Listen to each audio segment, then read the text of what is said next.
가장 힘들었던 순간, 가까운 사람의 말 한마디에 오히려 더 무너진 경험 있으신가요? 내가 내 감정도 제대로 모른 채 힘들었던 그때, 무엇보다 고통스러웠던 순간은 가까운 사람들이 내게 건넨 말들이 마치 칼이 된 것처럼 나를 찌르는 느낌으로 다가왔을 때였어요. 제 경우에는 넌 헛똑똑이야. 그러게 내가 뭘 했어. 라던가 아니면 너는 잘 살 줄 알았는데 같은 말들이었어요. 가까운 관계에서 흔히 할 수도 있는 말이겠지만 한참을 절망과 우울의 늪에서 허우적대는 나에게는 정말이지 마치 독이 묻은 뾰족한 창에 심장이 찔리는 것 같았어요.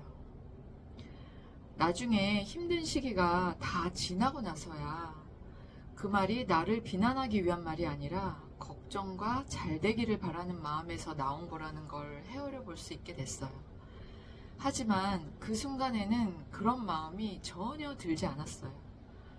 그 순간에는 왜 그렇게 그 말들이 힘들었을까요? 지금부터 드릴 이야기는 여러분들도 어쩌면 경험으로 다 느낀 부분도 있을 거고, 아니면 아마도 새롭게 그런 거였구나 라고 느끼실 만한 부분도 있을 것 같아요.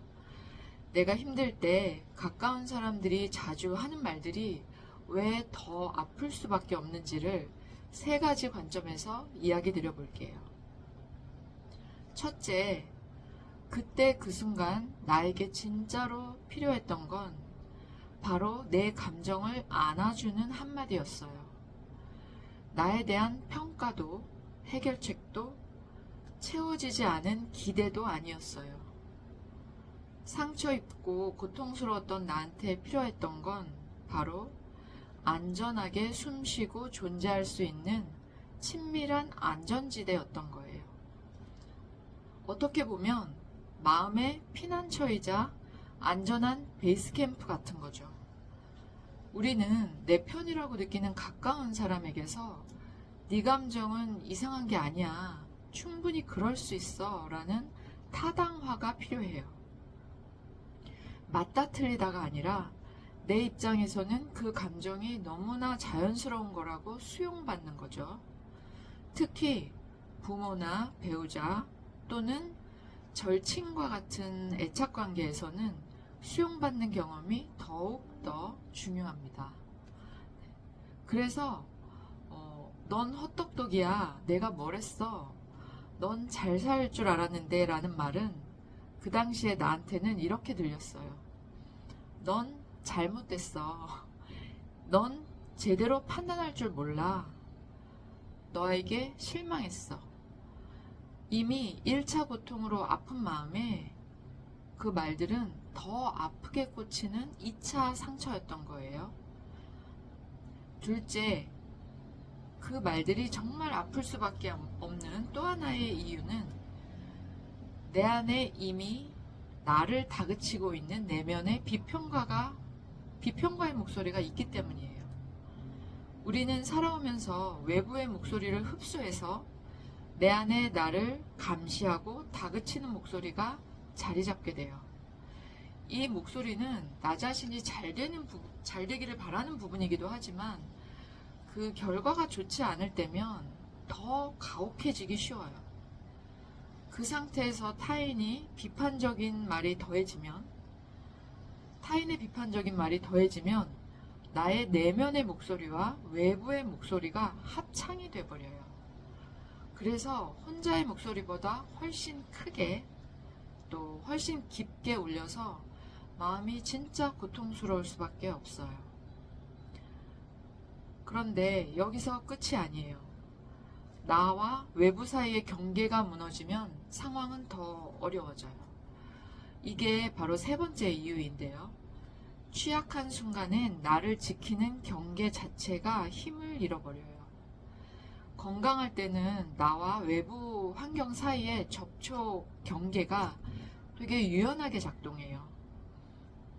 그래서 외부에서 들어오는 거를 선택적으로 받아들이고 필요하지 않은 건 흘려보낼 수 있어요.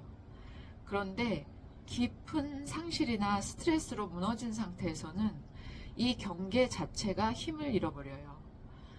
마치 면역이 떨어진 몸처럼 평소 건강한 상태라면 튕겨냈을 것들이 그대로 안으로 들어와 버려요.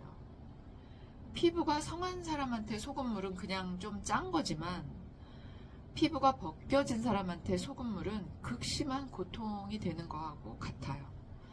말도 똑같아요.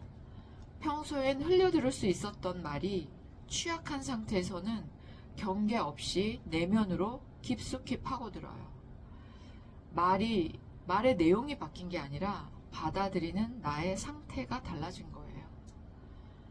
혹시 지금 이미 지치고 힘든데 거기에 더해서 가까운 누군가의 말에 상처받은 채 이 영상을 보고 계신 분이 있다면 내 슬픔이, 내 좌절감이, 내 두려움이 너무나 자연스러운 거라는 걸 얘기해 드리고 싶어요. 내 감정은 이상한 것도 잘못된 것도 아니에요. 한동안 그 감정과 함께 있어도 충분히 괜찮아요. 충분히 경험하고 나면 감정은 성장하고 변화하게 될 거고 여러분의 내면에는 그런 회복하는 잠재력이 있다는 걸 믿어도 괜찮아요. 이렇게 말씀드리면 감정을 충분히 경험해도 괜찮다는 말이 굉장히 낯설고 어쩌면 공감하기 어려운 분들도 많을 것 같아요. 다음 영상에서는 우리가 감정을 충분히 경험하는 게 왜 힘들까에 대해서 한번 얘기 나눠볼까 해요. 지금까지 시청해 주셔서 감사합니다. 다음에 뵙겠습니다.